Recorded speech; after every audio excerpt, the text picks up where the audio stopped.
সাদ বিন মুআজ নামক একজন সাহাবী ইন্তেকাল করেছেন। সাদ বিন মুআজ যখন ইন্তেকাল করলেন, তখন আমরা রাসূল সাল্লাল্লাহু আলাইহি ওয়াসাল্লামের সাথে সাদ বিন মুআজের জানাজাতে আমরা অংশগ্রহণ করলাম। কি করলাম? জানাজাতে আমরা অংশগ্রহণ করলাম। সাদ বিন মুআজের জানাজাতে আমরা অংশগ্রহণ করে রাসূল সাল্লাল্লাহু আলাইহি ওয়াসাল্লাম সহকারে জানাজা শেষ করলাম। জানাজা শেষ করার পর সাদ ইবনে মুআজকে কবরস্থ করা হলো, তার মাটিকে সমান করে দেওয়া হলো। মাটিকে সমান করে দেওয়ার পর রাসূল সাল্লাল্লাহু আলাইহি ওয়াসাল্লাম সেখানে তাসবিহ পড়তে লাগলেন, আল্লাহর হামদ করতে লাগলেন। কিছুক্ষণ পর আবার রাসূল সাল্লাল্লাহু আলাইহি ওয়াসাল্লাম সেখানে তাকবীর দিতে লাগলেন, আল্লাহু আকবার এভাবে তাকবীর পড়তে লাগলেন।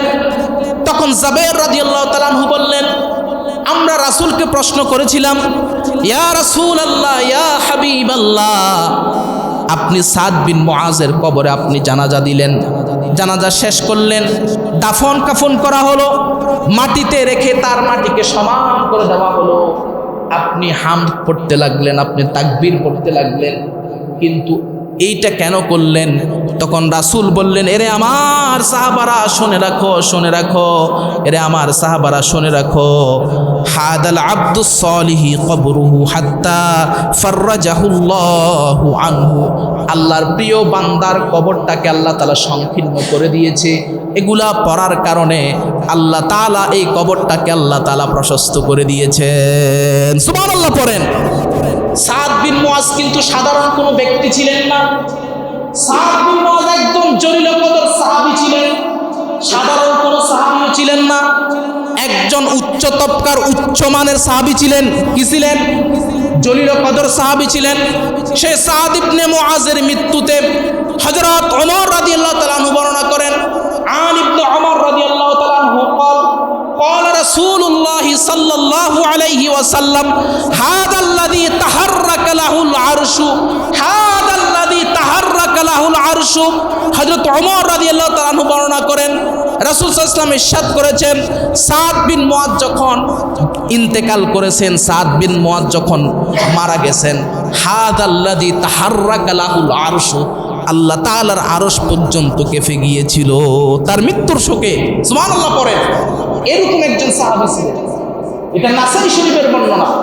হাদাল্লাযী তাহাররাকা লাহুল আরশ, আরশ পর্যন্ত কেঁপেছিল সাদ বিন মুআজের মৃত্যুতে। সুবহানাল্লাহ পড়েন। হাদাল্লাযী তাহাররাকা লাহুল আরশ, সাদ বিন মুআজের মৃত্যুতে আল্লাহর আরশ কেঁপেছিল। ওয়া ফুতিহাত লাহু আবওয়াবুস সামা, শুধু আল্লাহর আরশ কাঁপে নাই, তার মৃত্যুতে আল্লাহ তাআলা আসমানের সমস্ত দরজাগুলো খুলে দিয়েছেন। সুবহানাল্লাহ পড়েন। ওয়া ফুতিহাত লাহু আবওয়াবুস সামা, এটা রাসূলের কথা, এটা আমাদের বানানো কোনো কথা নয়। রাসূল বলেছেন, সাদ বিন মুআজের মৃত্যুতে আসমানের সমস্ত দরজা খুলে দেওয়া হয়েছিল। শুধু তাই নয়, রাসূল সাল্লাল্লাহু আলাইহি ওয়াসাল্লাম বলেছেন, রাসূল সাল্লাল্লাহু আলাইহি ওয়াসাল্লাম বলেছেন, এরপরে রাসূল সাল্লাল্লাহু আলাইহি ওয়াসাল্লাম পরের বর্ণনায় বলেছেন যে সাদ বিন মুআজের মৃত্যুতে শাহিদাহু ৭০ আলফান মিনাল মালাইকাতি, ৭০,০০০ ফেরেশতা সাদ বিন মুআজের জানাজাতে অংশগ্রহণ করেছে। সুবহানাল্লাহ পড়েন। সাদ বিন মুআজের জানাজাতে ৭০,০০০ ফেরেশতা অংশগ্রহণ করেছে। লাকাদ দুম্মা গাম্মাতান সুম্মা ফুররিজা আন, লাকাদ দুম্মা গাম্মাতান সুম্মা ফুররিজা আন। রাসূল বললেন, সাদ বিন মুআজের জানাজাতে ৭০,০০০ ফেরেশতা অংশগ্রহণ করেছেন, কিন্তু সাদ বিন মুআজের কবরটাকে আল্লাহ তাআলা দুম্মা গাম্মাতান সংকীর্ণ করে দিয়েছেন। সুম্মা ফুররিজা আনহু, পরে সাদ বিন মুআজের কবরটাকে আবার প্রশস্ত করে দিলেন কে? আল্লাহ তাআলা। তাহলে দুনিয়ার মানুষ একটু চিন্তা করেন, এত বড় উচ্চ তবকার একজন সাহাবী, তিনি এমন পূর্ণ একজন বান্দা ছিলেন। ওই যে একটু আগে যে হাদিসটা বলেছি, আল্লাহর হাবিব কি বলেছেন? আল্লাহর হাবিব বলেছেন কি? হাদাল আব্দুস সালেহ, সালেহ শব্দ ব্যবহার করেছেন সাদ বিন মুআজের ক্ষেত্রে। আল্লাহর পূর্ণ একজন বান্দা, খালেস একজন বান্দার কবরকে আল্লাহ তাআলা সংকীর্ণ করে দিয়েছেন। পরে আমি তাকবীর দেওয়ার কারণে, আল্লাহর প্রশংসা করার কারণে সে সাদ বিন মুআজের কবরটাকে আল্লাহ তাআলা প্রশস্ত করে দিলেন। তাহলে আমার আপনার কবরের কি অবস্থা হবে? একটু চিন্তা করেন, আমার আপনার কবরের কি হালত হবে? একজন সাহাবীর মৃত্যুর পর যদি সাহাবীর কবরটাকে যদি আল্লাহ সংকীর্ণ করে দেন, যে সাহাবী মৃত্যুর পরে ফেরেশতা পর্যন্ত জানাজাতে এসেছিলেন, যে সাহাবীর মৃত্যুর পরে আরশ পর্যন্ত কেঁপেছিল, যে সাহাবীর মৃত্যুর পরে আল্লাহ তাআলা বলেছেন আল্লাহ তাআলা আসমানের সমস্ত দরজাগুলো খুশিতে উন্মুক্ত করে দিলেন, সেই সাহাবীকেও আল্লাহ তাআলা সে সাহাবীর কবরটাকেও সংকীর্ণ করে দিলেন। রাসূলের দোয়ার বদলতে সে সাহাবীর কবরটাকে আল্লাহ তাআলা প্রশস্ত করে দিলেন। হে আমার ভাইরা, এই ঘটনা থেকে আপনি চিন্তা করুন, আপনি আমি মরলে আপনার আমার কবরের কি অবস্থা হবে, ঠিক কিনা বলেন? চিন্তা করা দরকার, সবসময় আল্লাহকে স্মরণ রাখতে হবে, কবরের কথা চিন্তা করতে হবে। ইভেন কি কবরের পাশাপাশি আপনাকে জাহান্নামকে ভয় করতে হবে। এই তিনটি কাজ যদি আপনি আপনার জীবনে করেন, তাহলে আপনার কোনো অশ্লীলতা, কোনো বেহায়াপনা, সুদ, ঘুষ বা নামাজ তরক করা কোনো কাজ আপনার দ্বারা সংগঠন হবে না, যদি তিনটি কাজ আপনি স্মরণ রাখেন, ঠিক কিনা বলেন? এই জন্য আসুন আমরা সেই মৃত্যুকে স্মরণ করি, আমরা সেই মৃত্যুকে আমরা কি করি? স্মরণ করি। এই জন্য আমার ভাইয়েরা, আল্লাহর হাবিব সাল্লাল্লাহু আলাইহি সাল্লাম এমন একজন ব্যক্তি ছিলেন, সে আল্লাহর হাবিব সাল্লাল্লাহু আলাইহি সাল্লামের জানাজা, সে সাদ বিন মুআজের জানাজা আল্লাহর হাবিব পড়িয়েছেন, কিন্তু তবুও তার কবরটাকে সংকীর্ণ করা হয়েছে। যেমন দুনিয়াতে কোনো মানুষ যদি ইন্তেকাল করে, ইন্তেকাল করার পর যখন তাকে কবরে দাফন করা হয়, কবরে রাখা হয়, কবরে রাখার পরে যখন বাড়ির সমস্ত মানুষগুলো চলে আসে, তখন তার সামনে দুইজন ফেরেশতা হাজির হয়। কয়জন ফেরেশতা হাজির হয়? ফায়াকুলানে লাহু মার রব্বুকা। ফায়াকুলানে এখানে দ্বিবচন ব্যবহার করা হয়েছে। ফায়াকুলানে লাহু মার রব্বুকা, তারা প্রশ্ন করে তোমার রবকে। ফায়াকুলু, তখন সেই মুদ্দার ব্যক্তি বলে রব্বি আল্লাহ, আমাদের রব হচ্ছে একমাত্র আল্লাহ। সুবহানাল্লাহ পড়েন। যদি সেই ব্যক্তিটা নেককার হয়, এরপরে আবার প্রশ্ন করে ফায়াকুলানে লাহুমা দীনুকা, তোমার দিন কি ছিল? তখন মুদ্দার ব্যক্তি যদি নেককার হয় জবাব দিবে ফায়াকুলু দীনি আল ইসলাম, আমার দিন ছিল ইসলাম। সুবহানাল্লাহ পড়েন। ফায়াকুলু মা হাদার রাসূলু আল্লাযী বুইসা ফিকুম, তৃতীয়বার প্রশ্ন করা হবে ওই যে ব্যক্তি সম্পর্কে তোমার ধারণা কি? ফায়াকুলানে লাহু আল্লাযী, ফায়াকুলানে লাহু, এভাবে বলবে ওই যে ব্যক্তিটা আছে, ব্যক্তিটা সম্পর্কে তোমাদের ধারণা কি? তখন তারা বলবে হাযা নাবিয়্যুনা মুহাম্মাদুর রাসূলুল্লাহ। মুদ্দার ব্যক্তি যদি নেককার হয়, সে বলবে তিনি হচ্ছে আমাদের নবী মুহাম্মাদুর রাসূলুল্লাহ সাল্লাল্লাহু আলাইহি ওয়াসাল্লাম। সুবহানাল্লাহ পড়েন।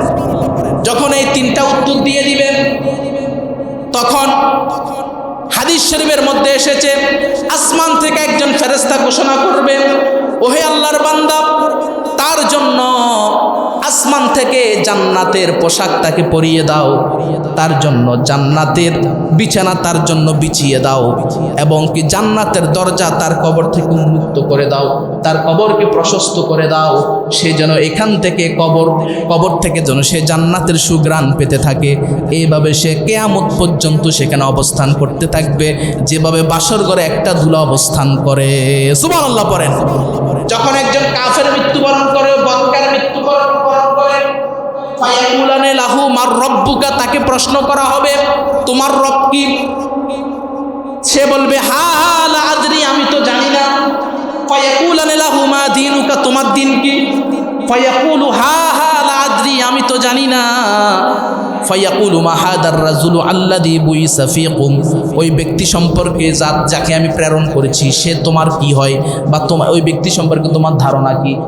বদকার ব্যক্তি বলবে, কাফের ব্যক্তি বলবে হা হা লা আদরি, হায় আফসোস, হায় আফসোস, আমি তো জানি না ওই ব্যক্তি কি হয়।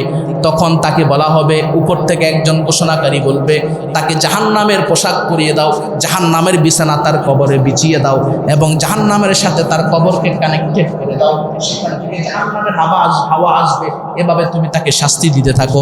এরপরে তার জন্য একজন অন্ধবধির ফেরেশতাকে কবরের মধ্যে নিযুক্ত করবে। সে অন্ধবধির ফেরেশতাটা বারবার তাকে হাতুড়ির এক আঘাতে সে একেবারে নিঃস্ব হয়ে যাবে, অর্থাৎ তার কবরটা একেবারে সংকীর্ণ হয়ে যাবে। একেবারে কি হয়ে যাবে? সংকীর্ণ হয়ে যাবে। হাদিস শরীফের মধ্যে এসেছে তার ডান পাঁজরের হাড়টি তার বাম পাঁজরে চলে যাবে।